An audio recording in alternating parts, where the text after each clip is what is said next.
హైదరాబాద్లోని కుతుబ్ షాహీ టూంబుల వద్ద 13 దేశాల ప్రతినిధులకు ముఖ్యమంత్రి రేవంత్ రెడ్డి ఆతిథ్యమిచ్చారు. America, Iran, Turkiye, UAE, UK, Japan, Thailand, Germany, Sri Lanka, Bangladesh, Australia, France, Finland దేశాల ప్రతినిధులు హాజరయ్యారు. ఈ సందర్భంగా వారికి సీఎం రేవంత్ రెడ్డి స్వాగతం పలుకుతూ తమ ప్రభుత్వంలోని ప్రాధాన్యతలను వారికి వివరించారు. అభయహస్తం కింద అన్ని వర్గాల అభ్యున్నతికి నూతనంగా ఏర్పాటైన తెలంగాణ ప్రభుత్వం కట్టుబడి పనిచేస్తున్నట్లు సీఎం తెలిపారు.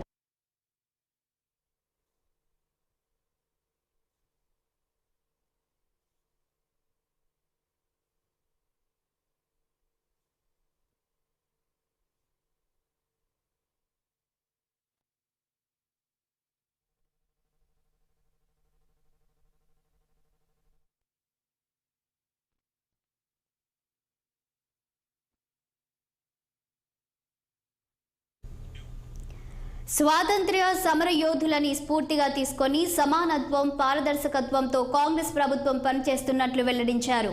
పారిశ్రామిక పెట్టుబడులకు సంబంధించిన అవకాశాలను సద్వినియోగం చేసుకోవాలని ఆయా దేశాలకు ముఖ్యమంత్రి విజ్ఞప్తి చేశారు.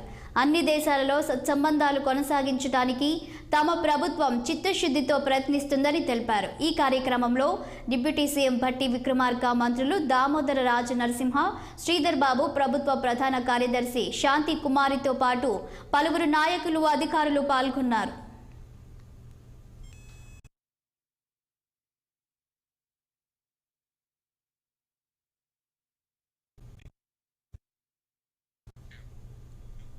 కాకినాడ సిగలో